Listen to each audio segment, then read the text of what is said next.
Good morning student, I am your math teacher. तो बच्चों, आपको ये प्रॉब्लम हो रही है कि सर मैं एक्सरसाइज 3.1 लिखूं या 4.1 लिखूं। तो आपको ऐसी कोई प्रॉब्लम नहीं है, क्योंकि जो प्रीवियस चैप्टर थे आपके वो मैंने समर वैकेशन में आप लोगों को सॉल्व कराए हैं, समझाए हैं। तो उसमें आपको पहला चैप्टर था इंटीजर्स, जिसको नोइंग आवर नंबर्स के नाम से जानते हैं, और उसी तरह से दूसरा चैप्टर था फ्रैक्शन एंड डेसिमल। और इसके बाद आपको मैंने सीधे डेटा हैंडलिंग स्टडी कराई थी। तो एक्चुअली डेटा हैंडलिंग जो है वो ग्राफ पेपर में अलग से करना है, तो वो चैप्टर 1 ग्राफ चैप्टर से रिलेटेड है। तो आप उसको एज ए ग्राफ पेज में ले सकते हैं, तो आसान होगा वो चैप्टर करने के लिए आपके लिए। लेकिन आपको इस बार जो करना है, इस एक्सरसाइज की जो एक्सरसाइज आपकी 3.1 चल रही है, इसको 4.1 नहीं लिखना है, आपको 3.1 ही करना है। ठीक है, इससे आपके डाउट क्लियर हो जा रहे हैं, क्योंकि ये एक्चुअली अरिथमेटिक वर्क है। तो अरिथमेटिक में आपको कॉपी में इसको करना है, तो ये 3.1 ही एक्सरसाइज आपको लिखनी होगी, 4.1 नहीं लिखनी होगी। ठीक है, आई थिंक अब आपको डाउट क्लियर हो गया। जो एक्सरसाइज हम पढ़ा रहे हैं 3.1, जिसका नाम है रेशनल नंबर, ये 3.1 ही है। अंडरस्टैंड। और जो आपका डेटा हैंडलिंग है वो आपकी ग्राफ कॉपी में होगा, तो वो एक अलग चैप्टर है। ठीक है, वो चैप्टर 15 है। अंडरस्टैंड। आई थिंक आपको ये क्लियर हो गया। अब हम बात करते हैं exercise 3.1 standard 7 question number 8। Question number 8, fill in the blank boxes. तो fill in the blanks boxes में आपको ये याद रखना होगा कि आपके जो भी क्वेश्चंस हैं वो कैसे सॉल्व होंगे। तो यानी इसमें हमें क्या करना है, बॉक्स की वैल्यू फाइंड करनी, यानी यहाँ पर क्वेश्चन मार्क कह सकते हैं या एक्स कह सकते हैं। ठीक है, तो कैसे सॉल्व करना है। तो सबसे पहले देखिए, फर्स्ट रेशनल नंबर इज़ 14/13 है। तो 14/13 आपको यही नंबर का यूज़ करके, इसके जो न्यूमरेटर है 14 और डिनोमिनेटर 13 है, तो आपको क्या करना है, यहाँ पर रफ पार्ट ले लेना है और इसी नंबर का यूज़ करते हुए आपको ऊपर नीचे सारे नंबर में डिवाइड देना है। तो पहले इन दोनों को लिख लीजिए, 14/13 और इक्वल में लिख लीजिए बॉक्स अपॉन 26। यानी आपको पहले ही नंबर को लेना है हर बार, और दूसरे नंबर को पहले दूसरे को, फिर पहले तीसरे को, फिर पहले चौथे को, यानी फोर्थ को। अब देखिए दोनों नीचे के नंबर दिए हुए हैं, तो 13 2, देखिए नीचे के जब दिए हैं तो डिनोमिनेटर के नंबर दिए हुए हैं, तो डिनोमिनेटर का डिवाइड दे दीजिए। 13 2 जा 26, तो 2 आ गया। अब 14/13 में 2 से पर नीचे मल्टीपल कर लीजिए, 14 2 जा 28, 13 2 जा 26। तो देखिए ऊपर क्या आ रहा है, 28। क्लियर। तो आप यहाँ पर 28 लिख सकती हैं, थोड़ा सा सफाई से। ठीक है, आपको क्लियर हो गया। अब इसी तरह से आपको क्या करना है, इसमें आपका फिर से आपको सॉल्व करना है। तो फर्स्ट है 14/13, तो 14/13 फिर से ले लीजिए। अब आपको दूसरे के बाद ये नंबर लेना है 52 वाला, बॉक्स अपॉन 52। तो आपको 13 4 जा 52, 4 टाइम्स गया, तो 4 का मल्टीपल आपको फिर से ऊपर नीचे करना है पहले नंबर में। ठीक है, 4 से ऊपर 4 से नीचे, तो 4 का मल्टीपल तो आपको आता ही है, 4 1 जा 4, 4 2 जा 8, 4 3 जा, सॉरी आपका पूरा, अगर आप तो 14 की टेबल आता है तो पता ही होगा, 14 चौको 56, तो 56 हो गया। अंडरस्टैंड। तो इस तरह से ये सॉल्व हो गया, क्योंकि नीचे आपका 52 माइनस का था, तो माइनस माइनस ऑलरेडी कट गए।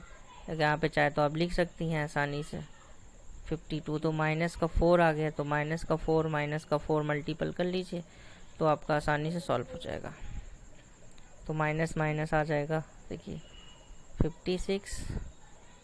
ठीक है, 13 चौको 52, तो माइनस माइनस फिर कट गए, तो ऊपर देखिए 56 आएगा। देखिए क्लियर हो गया। इसी तरह से आपको थर्ड पार्ट खुद सॉल्व करना है, ये वाला। आई थिंक क्लियर हो गया होगा आपको। अगर कोई डाउट है तो आप दोबारा पूछ सकते हैं। Question number 9, do your self. अब हम बात करते हैं क्वेश्चन नंबर 10 की। It is question number 10। इस क्वेश्चन नंबर 10 में आपको x की वैल्यू फाइंड करनी है। कैसे करनी है ये देखते हैं। तो सबसे पहले लिखिए -2/3, इक्वल लगा लीजिए कॉमा की जगह 30/x। Now use the cross multiplication method. 2x 3 का इसमें मल्टीपल कर लीजिए 30 × 3। आप x की वैल्यू फाइंड करने के लिए 2 मल्टीपल में है तो नीचे डिवाइड में चला जाएगा। 2 15 जा 30 तो कितना आ गया 15 × 3, 15 5 जा 45। तो what is the value of x? 45। Understand. तो इसी तरह से आपको इसके बाकी क्वेश्चन भी सॉल्व करने हैं। अब नेक्स्ट क्वेश्चन है 11 number, give your 4 rational number. तो आपको 4 रैशनल नंबर निकालने हैं, वो भी इक्विवेलेंट होने चाहिए। तो देखिए कैसे। Question number first 2-2/7। अब 2/7 में आपको 4 रैशनल नंबर निकालना है। तो चलिए चलते हैं, सॉल्व करते हैं। -2/7 × 2 से ऊपर नीचे मल्टीपल, -2/7 ऊपर नीचे 2 से मल्टीपल कर लीजिए। -2 2 2 जा 4, 4 2 जा 7 2 जा 14। यहाँ पर ध्यान से देखिए कि आपका यहाँ पर 3 हो जाएगा। 3 से ऊपर 3 से नीचे, 3 2 जा 6 माइनस का 7 3 जा 21। तो पहला नंबर ये आ गया, दूसरा नंबर ये आ गया। अब तीसरा नंबर के लिए ध्यान से देखिए। -2/7 पहले हमने 2 से ऊपर नीचे किया था, फिर 3 से ऊपर नीचे किया था, अब 4 से ऊपर नीचे करते हैं। 4 2 जा 8, 4 7 जा 28। ये थर्ड नंबर हो गया। अब फोर्थ के लिए स्पेस नहीं है, स्पेस थोड़ा सा बढ़ा लेते हैं। -2/7 × 4 था, 4 के बाद 5 से ऊपर नीचे मल्टीपल कर लीजिए। 5 2 जा 10 माइनस का 10, 5 7 जा 35। तो हमारे पास ये 4 इक्विवेलेंट रैशनल नंबर्स आ गए। ठीक है, कौन कौन से हैं? 4/14 -6/21 -8/28 नेक्स्ट -10/35। अंडरस्टैंड। इस तरह से ये आपके 4 रैशनल नंबर्स निकल आए हैं। अब हम बात करते हैं क्वेश्चन नंबर 11 के बाद क्वेश्चन नंबर 12 की। री right the following in standard form. बहुत इजी है, -8/12 है। अब ध्यान से देखिए, इनको देखिए सबसे पहले किस नंबर से ये डिवाइड हो रहे हैं, ऊपर नीचे रिड्यूस टू लोवेस्ट टर्म करना है। तो चलिए करते हैं।